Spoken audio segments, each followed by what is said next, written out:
ఒక్కసారి కొమ్మూరి గోల్డ్ కి కాల్ చేయండి. తాకట్లో ఉన్న మీ బంగారాన్ని విడిపించి మార్కెట్ ప్రైస్ కి వాళ్ళు కొనుక్కుని మిగతా డబ్బులు మీకు ఇచ్చేస్తారు. హలో అండి, అందరికీ నమస్కారం. మనతో ఉన్నారు ప్రముఖ సామాజిక రాజకీయ విశ్లేషకుడు అంకంరావు గారు. సార్ నమస్కారం. నమస్తే అండి.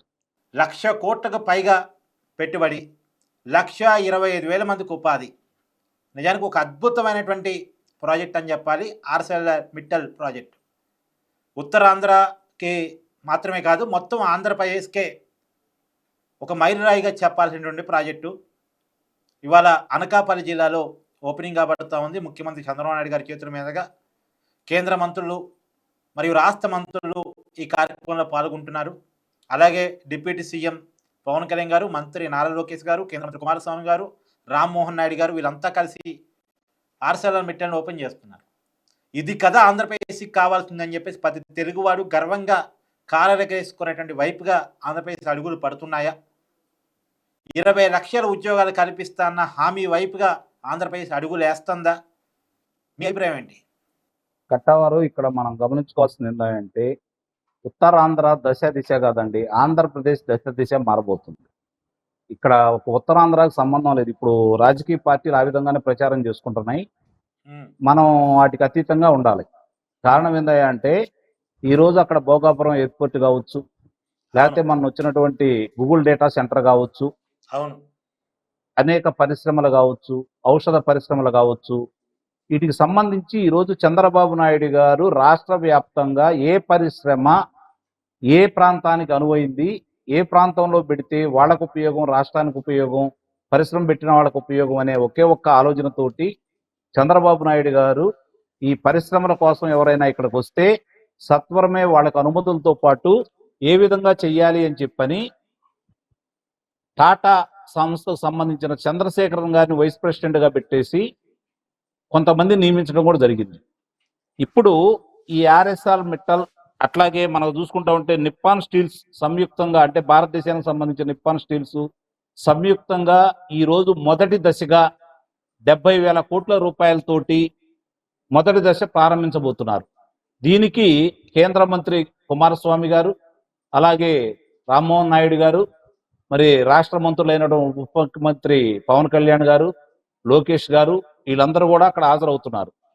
ఒక పరిశ్రమకి 1,00,000 మంది ఉపాధి కల్పన. ఇది ఒకసారి మనం గట్టిగా అందరికీ అర్థమయ్యేటట్టు చెప్పాలి. ఒక్క పరిశ్రమ వల్ల 1,00,000 మందికి ఉపాధి కల్పన.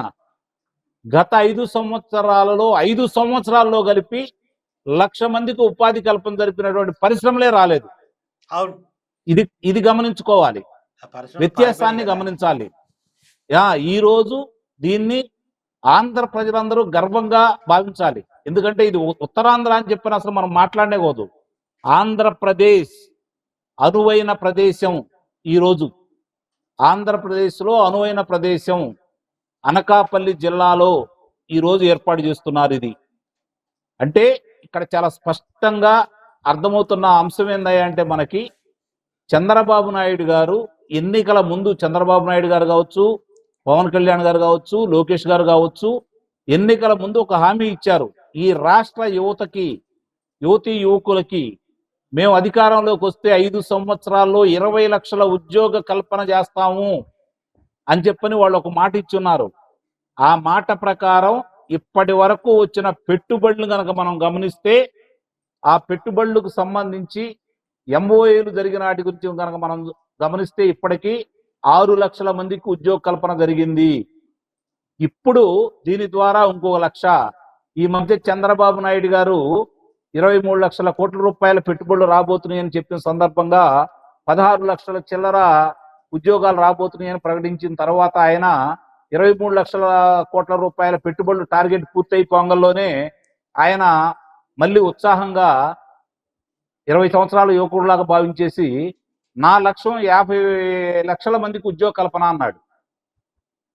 అసలు 20 లక్షల ఉద్యోగాలు వస్తేనే ఆంధ్ర రాష్ట్ర పరిస్థితి దశ దిశ ఏ విధంగా మారుతుందో ఒకసారి మీరు ఆలోచించండి కట్టవారు.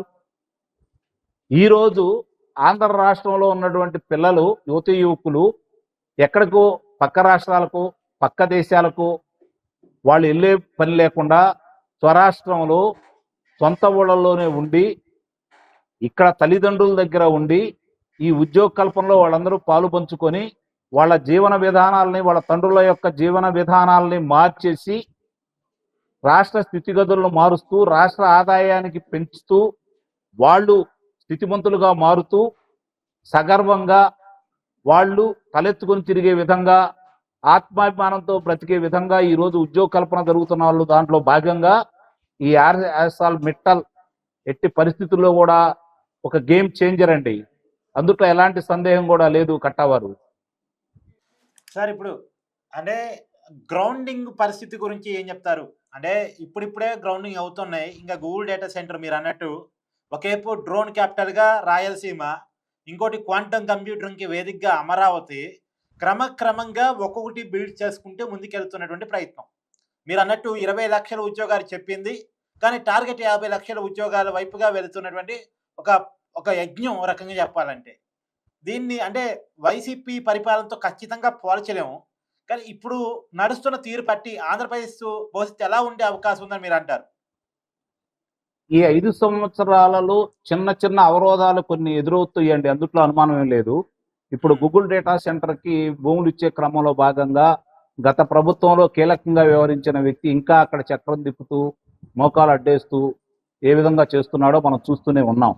అంటే ఈ కూటమి ప్రభుత్వం కూడా కొంత అలాంటి వాళ్ళ మీద ఉదాసీనంగా వ్యవహరిస్తున్నందువల్ల వాళ్ళు ఇంకా జడలు విప్పుకొని నాట్యం చేస్తున్నారని అయితే మనం భావించాలి.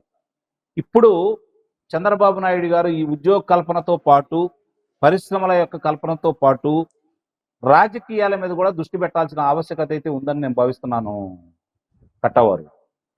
ఎందుకంటే ఈ ఫలాలు, ఈ ఫలితాలు, ఈ లబ్ధి నిజంగా ఆంధ్ర రాష్ట్ర ప్రజలకి అందాలి అంటే ఆటంకవాదుల్ని, అవరోధాలు కల్పించే వాళ్ళని ఎక్కడ కూర్చోబెట్టాలో అక్కడ కూర్చోబెట్టాల్సిన అవసరం ఉందంటారా లేదంటారా? ఖచ్చితంగా ఉంది కదా సార్. మరి ఆ దిశగా కూడా పయనించాలి కదా. అప్పుడే కదా అవతల వాళ్ళకి ఒక భయం, పారిశ్రామికవేత్తలకు ఒక నమ్మకం. చంద్రబాబు నాయుడు గారు అంటేనే పారిశ్రామికవేత్తలకు ఒక నమ్మకం ఉండబట్టే 5 సంవత్సరాల ఆంధ్ర రాష్ట్ర పరిపాలన చూసిన తర్వాత కూడా ఇన్ని లక్షల కోట్లు పెట్టుబడులు ఇక్కడికి వచ్చినాయి అంటే చంద్రబాబు నాయుడు గారి మీద ఉన్న నమ్మకంతో. ఆ నమ్మకాన్ని నిలబెట్టుకోవాల్సిన బాధ్యత కూడా చంద్రబాబు నాయుడు గారి మీద, ప్రజాప్రతినిధుల మీద ఉందా లేదా? ఖచ్చితంగా ఉంది. మరి ఆ దిశగా అడుగులు వేయాలా వద్దా? ఆ దిశగా కూడా రాజకీయంగా అడుగులు వేయాలని చెప్పనైతే ఒక ఆంధ్ర రాష్ట్ర పౌరుడిగా నేను కోరుకుంటున్నాను. నిస్సందేహంగా చెప్పండి. నిస్సందేహంగా ఈ పరిశ్రమలతో పాటు ఇప్పటికీ 21 నెలే కదా అయింది, 21 నెల 11 రోజులు అయింది ఈ కూటమి ప్రభుత్వం అధికారంలోకి వచ్చేసి. ఇన్ని లక్షల కోట్ల పెట్టుబడులతో పాటు ఇన్ని గ్రౌండింగ్ అవుతా ఉన్నాయి. మరి ఇన్ని గ్రౌండింగ్ అవుతా ఉంటే నిదానంగా 1 by 1 ఈ రోజు అమరావతి ప్రాంతంలో పనులు పూర్తయిపోయి రేపొద్దున అక్కడ ఆయన అనుకున్నట్టు నవనగరాలు పూర్తయిపోయినాయి అనుకోండి, ఆయన అనుకున్నట్టుగా నాకు తెలిసినంత వరకు భారతదేశంలో నెంబర్ 1 సిటీ ఏదన్నా ఉంది అంటే అమరావతి, ఆంధ్రప్రదేశ్ రాజధాని అని చెప్పని మనం సగర్వంగా చెప్పుకునే విధంగా అక్కడ రూపుదిద్దుకోబోతా ఉంది. కొంచెం ఆలస్యం కావచ్చు.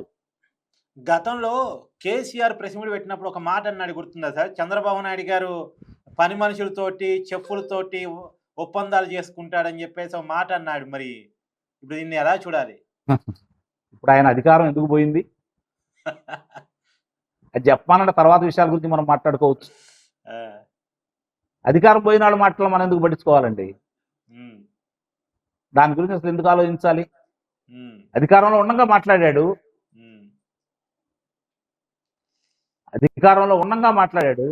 అవును. ఎందుకు అధికారం కోల్పోయింది? అధికారంలో ఉండగా మాట్లాడితే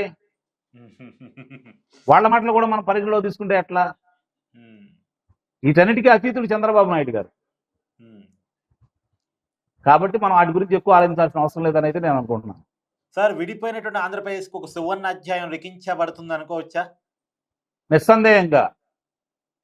నిస్సందేహంగా 66 సంవత్సరాల తర్వాత ఆంధ్ర రాష్ట్రం దిశ మార్చే దార్శనికుడు చంద్రబాబు నాయుడు గారు రూపేణ ముఖ్యమంత్రి గారు వచ్చారు. 2014 నుంచి 2019 వరకు ఆయన శాయశక్తులా పనిచేశారు. 5 సంవత్సరాల అవాంతరాలను మళ్ళీ తొలగించుకుంటూ ఏనాడు భారతదేశంలో అగ్రగామి రాష్ట్రంగా ఎలగాల్సినటువంటి ఆంధ్ర రాష్ట్రాన్ని కొందరు రాజకీయ స్వార్థంతో వాళ్ళ ఆధిపత్యం ఎక్కడ పోతుందో అన్న భయం కొద్దీ ఆనాడు తెలంగాణతో కలిపారు. ఇన్నాళ్ళకైనా వాస్తవాలు గ్రహించారు. రెండు రాష్ట్రాలు కూడా ఈరోజు మంచికో చెడుకో ఈరోజు హైదరాబాద్ తెలంగాణ రాష్ట్రం సంపన్న రాష్ట్రంగా వెలుగొందుతా ఉంది. సరే, గత 10 సంవత్సరాల వల్ల నష్టాల్లో ఉంది, అది వేరే విషయం. ఈరోజు ఐటీ రంగానికి హైదరాబాదు తల